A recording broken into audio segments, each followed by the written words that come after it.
Alors on va déborder un petit peu de 8 heures, si vous n'y avez pas d'inconvénient, parce que sinon, on a 5 minutes, ce serait dommage. L'Union européenne et les religions. Alors, vous nous avez parlé du moment de l'or. Est-ce que vous pouvez nous dire finalement aujourd'hui quelle est la nature des relations que l'Union européenne a instaurées avec les religions? Alors c'est peut-être un peu une question un peu technique, hein. C'est vrai qu'il y a le moment de l'or où il lance un certain nombre de structures de dialogue avec les religions. Et puis, pratiquement 20 ans après, avec le traité de Lisbonne, il y a une reconnaissance dans le traité européen lui-même de ce dialogue. Et c'est le fameux article 17 qui dit reconnaissant leur identité et leur contribution spécifique, l'Union maintient un dialogue ouvert, transparent et régulier avec ses églises et organisations. Et par organisation, parce que c'est le dernier alinéa d'un article, en fait, il est fait mention des autres communautés religieuses, mais aussi du mouvement humaniste, laïque et franc-maçon. Et donc, il y a maintenant un outil dans le traité de Lisbonne qui reconnaît l'importance du dialogue entre l'Union européenne et les religions. Et ce qui est important de savoir, c'est que ce débat, ce dialogue est conçu comme ayant une portée avant tout politique. Ce dialogue n'est pas dévolue à une direction générale particulière, mais elle est reliée au BEPA, c'est le Board of European Policy Advisors, qui en fait est le think tank du président de la Commission. Donc le débat avec les religions se fait au plus haut niveau et il y a actuellement 2 forums de dialogue entre la Commission européenne et les religions. Il y a ce qu'on appelle les séminaires de dialogue qui ont été fondés par Jacques Delors et qui est surtout ouvert aux églises chrétiennes. Et elles sont amenées à débattre avec des hauts fonctionnaires européens sur des politiques européennes. Alors pourquoi seulement les églises chrétiennes? C'est parce que c'est celles qui sont le plus organisées et qui fournissent de l'expertise et qui véritablement suivent la politique européenne au quotidien. Et puis il y a un autre forum de dialogue qui a été mis en place par Barroso, qui est la réunion annuelle avec les leaders religieux. Et là, lors de cette réunion annuelle, est présent le président de la Commission européenne, mais aussi le président du Parlement européen et le président du Conseil. Donc ça se fait vraiment à un niveau, comme je vous l'ai déjà dit, très politique et avec une forte charge symbolique. Voilà un peu ce qu'on peut dire Je crois que sur c'est le tout à dialogue fait UE-religion. intéressant. Moi, j'avais eu l'occasion de rencontrer la vice-présidente du mouvement des jeunes musulmans, qui est française d'ailleurs, et qui expliquait qu'elle avait beaucoup plus de facilité à discuter avec les autorités européennes qu'avec les autorités françaises. Voilà. Voilà, c'est toujours étonnant de voir, et effectivement, parce que dans notre pays, c'est toujours plus compliqué. Je crois que c'était important de citer cet article. Je voulais moi aussi, de mon côté, dire que se développe, en quelques mots, un dialogue interreligieux à travers un certain nombre d'organisations. Alors vous avez ce qu'on appelait jadis la Conférence mondiale des religions pour la paix, qui est internationale, mais qui a une subdélégation Europe. Donc maintenant on appelle ça Religions for Peace, France, Europe, etc. Elle est présidée par Galed Benchek au niveau français.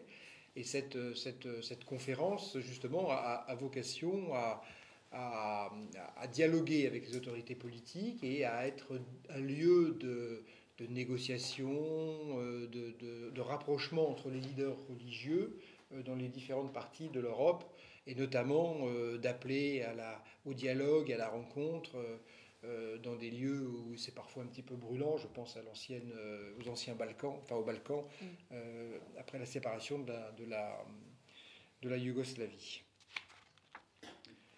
En Syrie, surtout en Syrie. Oui, Mais ça, en Syrie, c'est un autre sujet. Alors là, c'est effectivement la Religion pour la paix monde qui intervient, c'est pas l'organisation européenne. On arrive à la fin de ce débat. Je ne sais pas si vous avez peut-être, on peut prendre une ou deux questions, monsieur. C'est à la fois une information et une question. Je pense que il est important de s'intéresser à tout un réseau européen sur l'enseignement des religions dans les classes.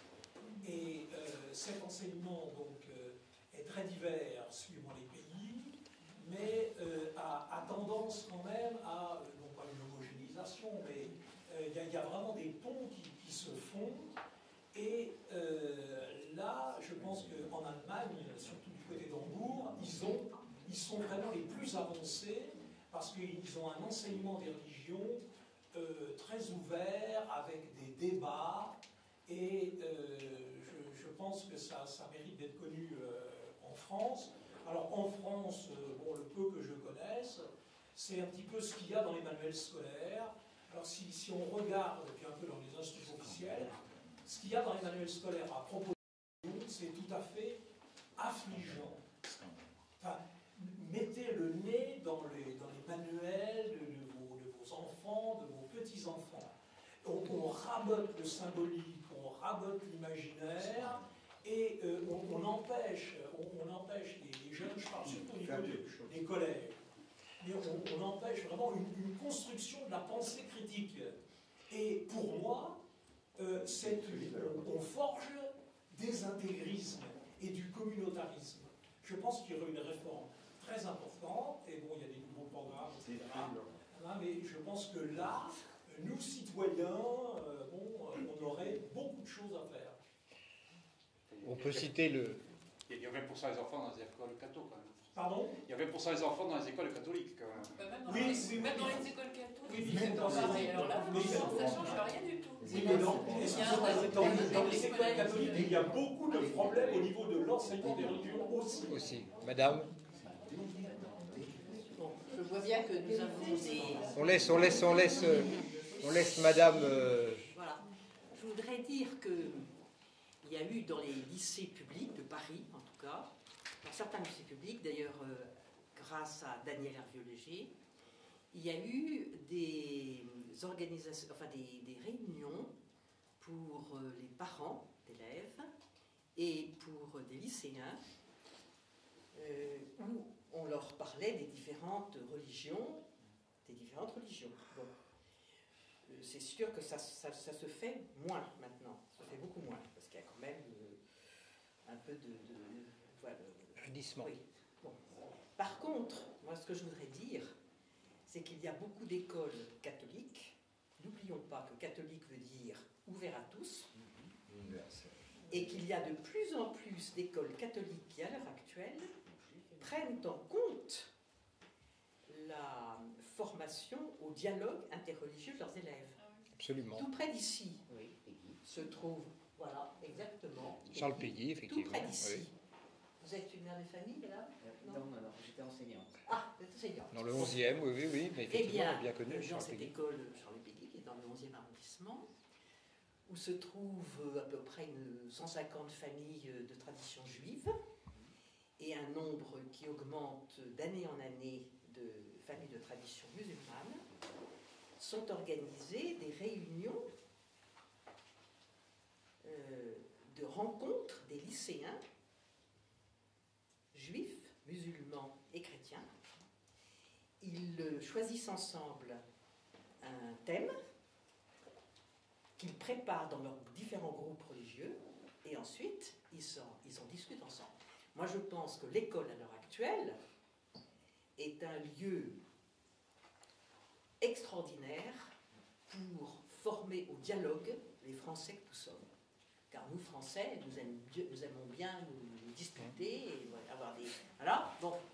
Mais je trouve que chez les jeunes à l'heure actuelle, il y a un désir de connaître l'autre, et il y a un désir aussi, non seulement de coexister ensemble, mais aussi de se recevoir, de recevoir l'un de l'autre. de recevoir l'un de l'autre. Vos deux approches ne sont pas contradictoires. Je pense qu'il y a effectivement cette... L'association coexistait d'ailleurs. Mais oui, eh ben, De jeunes. Vous êtes au courant, Oui, mais bien sûr, je suis ils se promènent. Oui. Mais ils sont malheureusement, il faut en parler. Mais il faut en parler de coexister. Oui. C'est un jeune terminal de 18 ans qui a lancé ça. Oui. Mais Donc moi je crois qu'il faut avoir beaucoup de confiance dans la jeunesse. voilà. Ils ont des cours obligatoires. Là, je ne parle pas du tout d'école professionnelle, mais ils ont des cours obligatoires de culture religieuse. Hein. C'est inclus dans partout. C'est un programme. C'est pas là, c'est pas du tout d'éveiller à la foi ou c'est pas dans les écoles. L'enseignement du fait religieux, l'enseignement du fait religieux. Il y a une palette pour ceux qui sont chrétiens et ils ont donc leur catéchèse, et une deuxième palette, c'est obligatoire, mais ça fait des années, hein, c'est pas... Moi j'étais déjà à retraite, alors donc j'ai fait ça, donc ça date pas mal. Et la deuxième palette, c'est la culture religieuse. Ouais, oui, ça c'est dans toutes Où, en fin de compte, on peut s'initier à la religion d'autres. Et en fin de compte, une troisième palette qui existe, c'est faire des actions communautaires ensemble et généralement pour la paix. Voilà. Leur faire monter des projets avec des jeunes d'appartenance religieuse différente. Là, je vous assure que on pourra avancer. Hein, on pourra avancer. Alors, sur la question du fait religieux, comme sur les autres questions, comment oui. Sur la question du fait religieux, comme sur les autres questions. Vivre ensemble. Vivre ensemble. Vivre ensemble, canon, monsieur.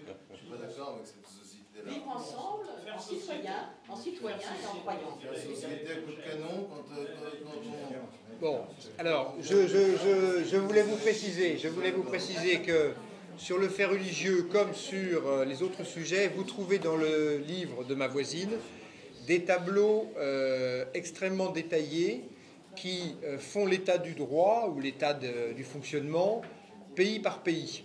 Et donc vous pouvez savoir en Italie, en Autriche, comment l'enseignement du fait religieux se fait, etc.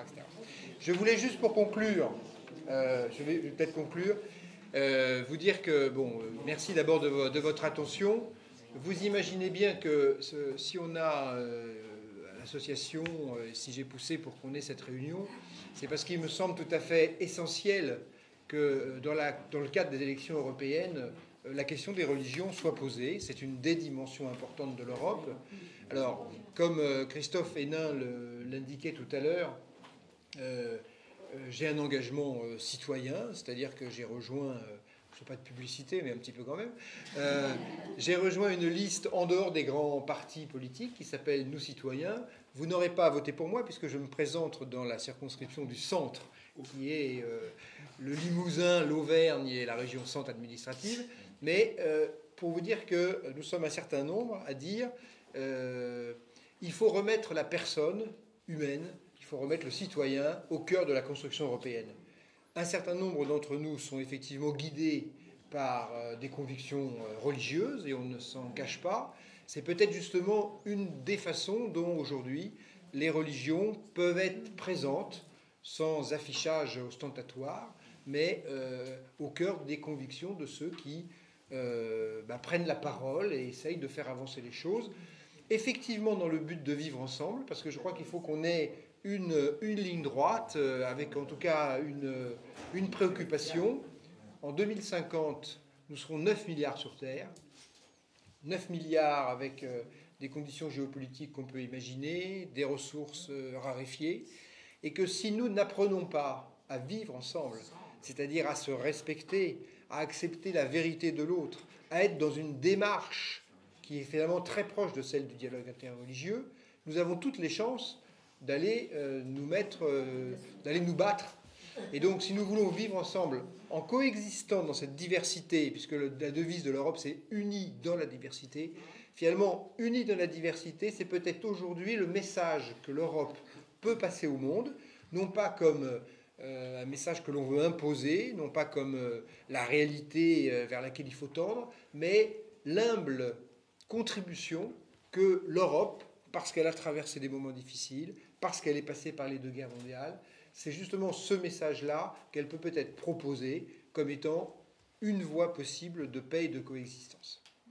Voilà, merci beaucoup pour votre attention.